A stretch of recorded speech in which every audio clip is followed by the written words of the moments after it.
listening to the Daily Yogi podcast. Every weekday, I'll share timeless yogi wisdom in bite-sized relatable lessons you can apply immediately to help you expand your perspective on life. As the nurses prepped me for surgery, they hooked me up to a heart rate monitor. They seemed puzzled as they checked my readings and double-checked the machine. "Your resting heart rate is 36 beats per minute," one of them exclaimed.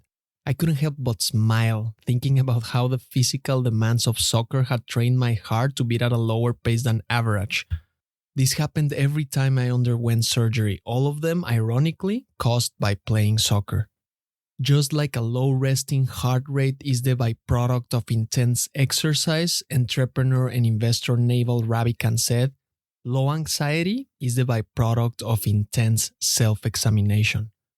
When you intensely examine yourself, you understand that you are not your mind. Your mind is your tool. You are the consciousness observing the mind and can use it to your advantage. Anyone who has meditated for a while can prove this. You see your thoughts and emotions pass. You are the awareness observing them come and go. You are not them. So, how can you discard anxiety? One way to achieve this is to follow the principle of Raja Yoga, the branch focused on the development of mental faculties. Realization brings control, and control brings results.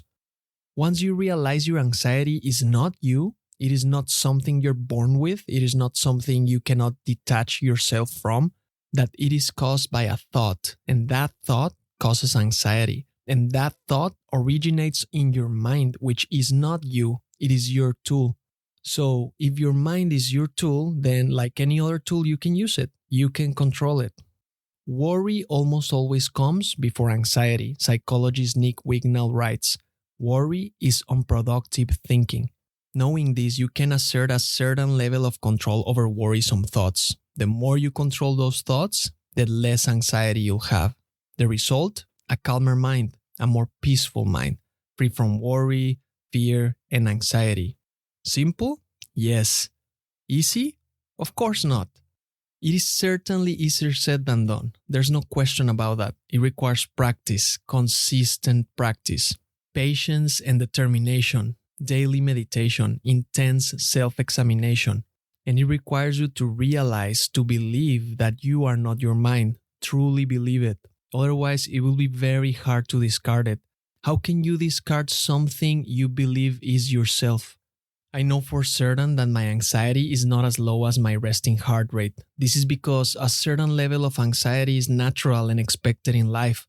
But as I have learned to separate myself from my thoughts, I have also improved my ability to manage them. And you can do the same. Just acknowledge this truth. Thank you for listening. If you found value in today's episode, rate the show or share with a friend. And remember, take this reflection into the silence, and I'll see you next time.